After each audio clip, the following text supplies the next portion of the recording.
चला जानू या नदीला, जो सरकार और समाज, ये जो नदियाँ सब बीमार हैं, आईसीयू में भर्ती हैं और सब नदियाँ मरने को तैयार हैं।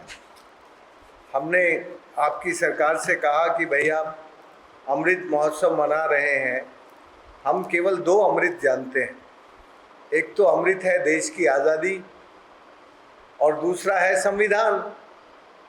तो ये 2 अमृत तो मुझे समझ में आते हैं, पर आप लोगों ने कौन सा अमृत का काम किया है?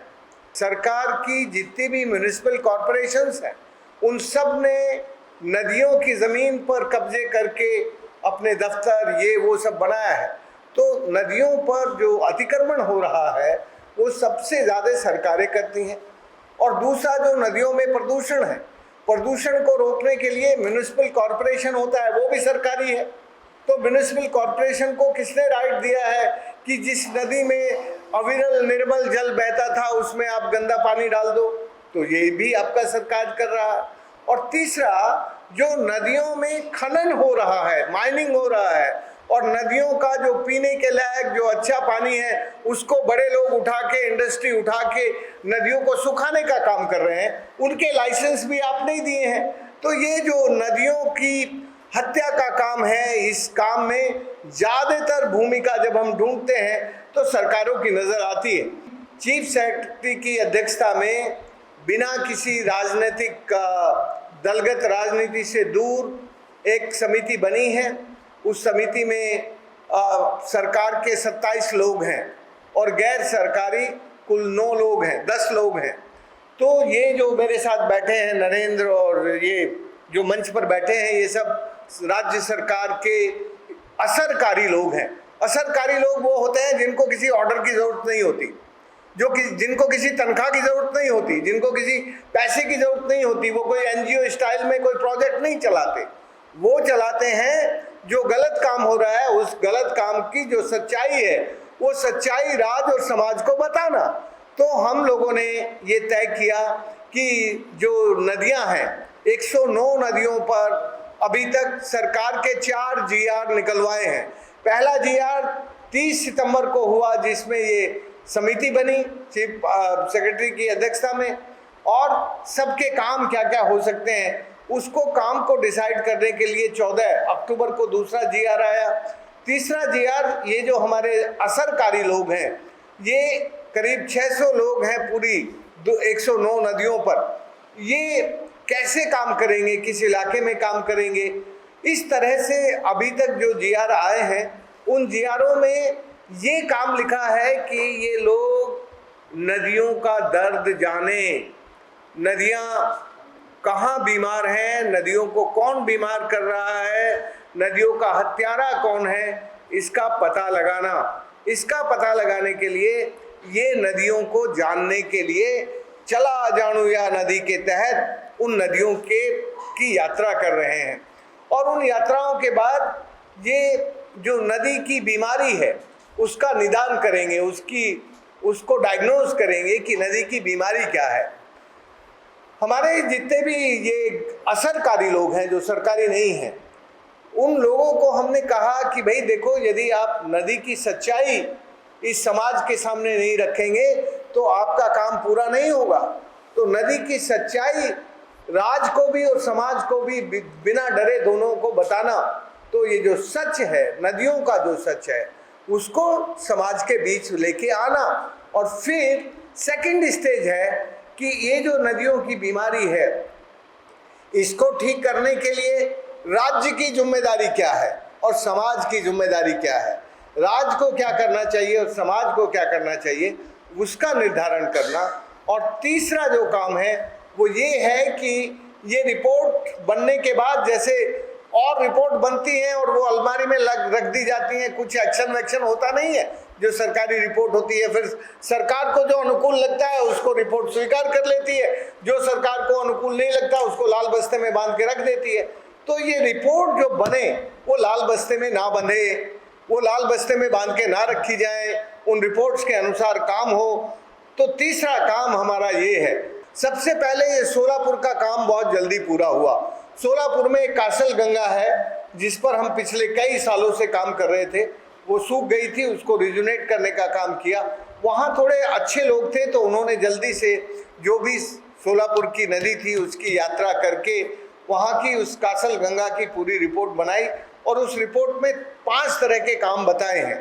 पहला काम है कि नदी में जो उसका कैचमेंट एरिया है उसमें जो पुराने तालाब थे वो सब खत्म हो गए, वो भर गए मिट्टी से, तो उनको ठीक करना। दूसरा, उस नदी में जो गंदे नाले आते हैं उन गंदे नालों को जो हमारी देसी तकनीक है, जो हमारी देसी समझ है, जैसे अजीत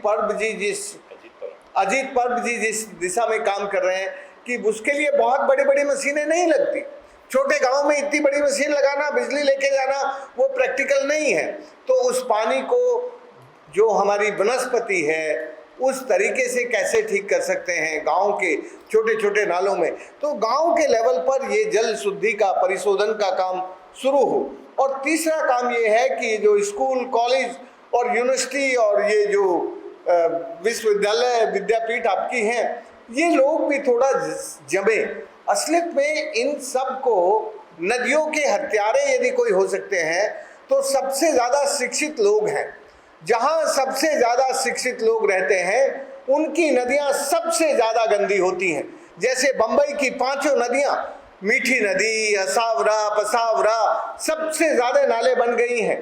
हमारे बनारस की गंगा गंदा मैला ढोने वाली मालगाड़ी बन गई है। हमारी दिल्ली की यमुना, जो दिल्ली की राजधानी में सबसे ज़्यादा लोग रहते हैं, वो उसके किनारे आप खड़े नहीं हो सकते।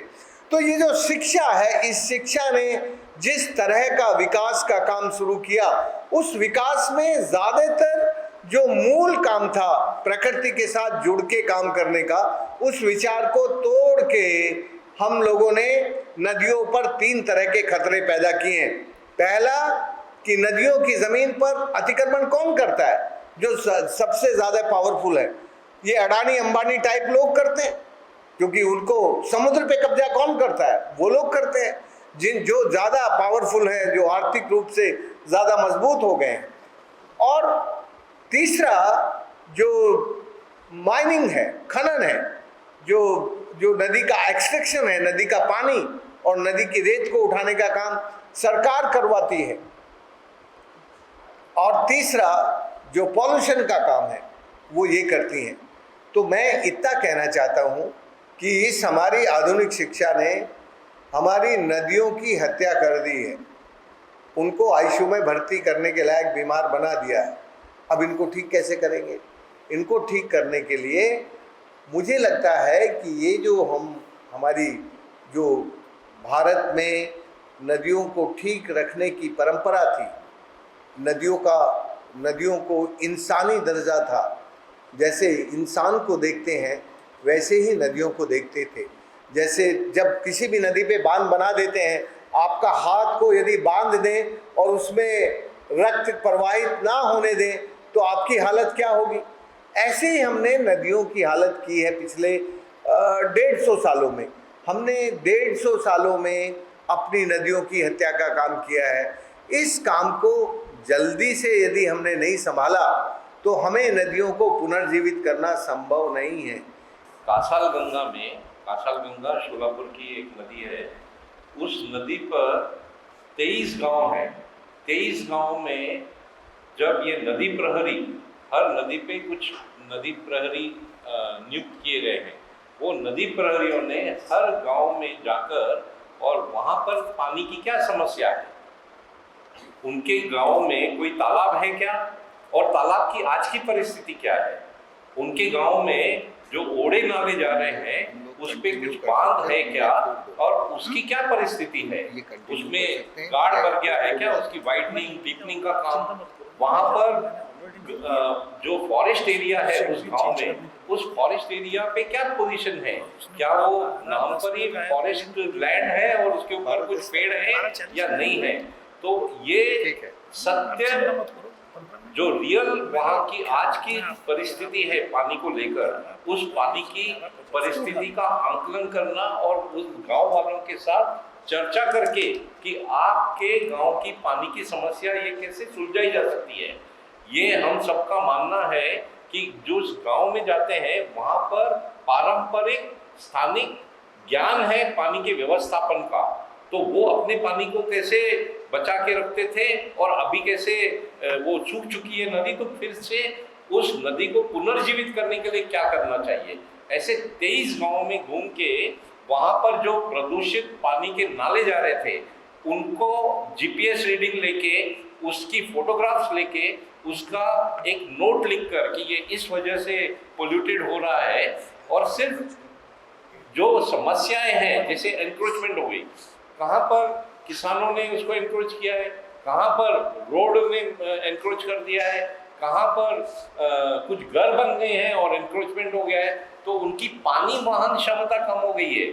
पानी वहन क्षमता कम हो गई तो थोड़ी बारिश ज़्यादा हो गई तो उधर पूर्व परिस्थिति निर्माण हो जाती है और वो पानी पूरा बह जाता है, और वो पानी बहने के बाद उस गांव में दुष्काल हो जाता है क्योंकि पानी तो वहाँ पर स्टोर नहीं हुआ। तो दुष्काल और पूर्व और पोल्यूशन की समस्याओं के ऊपर मात देने के लिए हर गांव में ये जाकर विजिट करके एक रिपोर्ट तैयार हो गई है। वो रिपोर्ट कलेक्टर के पास जाके उसने जो 20 डिपार्टमेंट्स हैं जो पानी और नदियों के साथ संबंधित है, जैसे पोल्यूशन कंट्रोल बोर्ड हो गया, ग्राउंड वाटर सर्वे डेवलपमेंट अथॉरिटी हो गई, forest department, social forestry department, rural affairs department, इस तरह के जो 25 डिपार्टमेंट, पानी और agriculture department, water resources department, minor irrigation, जिला परिषद, ये सब डिपार्टमेंट के जो अपनी अपनी स्कीम्स चल रही है, जैसे जलयुक्त शिवार चल रही है तो वो गाड काढायचं काम ते त्यामधून करू शकता। तो ऐसे कलेक्टर ने टास्क फोर्स बनाकर वो हर उस डिस्ट्रिक्ट के ऑफिसर को अपने अपने डिपार्टमेंट को एक एक रिपोर्ट दे दी और उनको कहा कि जैसे स्वच्छ भारत अभियान चल रहा है तो ये जो गंदे नालों का पानी आ रहा है वो उसको उसके अंतर्गत ट्रीट करो, जो गाड़ से भर गए हैं आपके ओड़े नाले और तालाब उसको ये क्लीनिंग का काम करो। और हम लोग सिर्फ सजेस्ट नहीं कर रहे हैं, हमारे पास ऐसे ऐसे साथ में हमारे साथी हैं जो बोलते हैं कि मशीन हम देंगे और लोगों को डीजल देने दो, और लोगों ने डीजल दिया तो हम लोग वो तालाब का गाड़ निकाल के आप वो जो फर्टाइल सॉइल है वो अपनी खेत में यूज करो। देखो इस सरकार को कितने साल हो गए पैसे खर्च करते हुए, गंगा पर 40 साल हो गए गंगा एक्शन प्लान को बने, और गंगा आज पहले से और ज्यादा 10 गुनी ज्यादा बीमार है।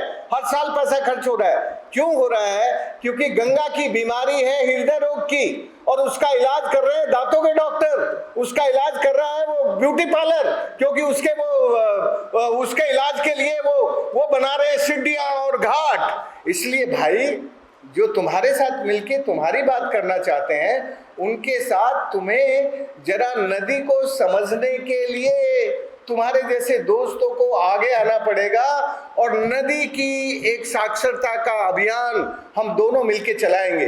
हम और आप अलग अलग नहीं है यार, हम भी आप जैसे ही हैं। इसलिए हमें इन सरकारों से कुछ लेना देना नहीं है कि महाराष्ट्र की नदियों की हालत खराब है। करीब करीब 2/3 नदियाँ जो छोटी नदियाँ हैं वो सूख गई हैं, वो बेपानी हो गई हैं, और जो 1/3 नदियां हैं जैसे आपकी नाग नदी, वो नाले बन गई हैं। उनमें पानी तो है लेकिन वो पानी गंदा है, वो नदी का पानी नहीं है, शहर का सुएज का पानी है। तो अभी महाराष्ट्र की नदियों का स्टेटस मोटे तौर पर ये है, नदियों की हालत बहुत ख़राब है। और यदि मोटे तौर पर पूछना चाहते हो तो महाराष्ट्र की ज़्यादातर नदियाँ आईसीयू में भर्ती होने के लायक हैं, उनको ज़्यादा केयर करने की ज़रूरत है उनकी चिकित्सा के लिए। अंत में मैं फिर भी आपकी सरकार को एक धन्यवाद देना चाहता हूँ कि उन्होंने इस अमृत उत्सव महोत्सव में हमारे कहने से असरकारी लोगों को सरकारी लोगों के साथ उनको समझाने का एक मौका दिया, एक अवसर दिया कि अब असरकारी लोग सरकारी लोगों के साथ बैठकर नदियों को ठीक करने के लिए जुटेंगे। इसलिए मैं अंत में आपको आपकी सरकार को सचमुच हृदय से धन्यवाद भी देना चाहता हूँ।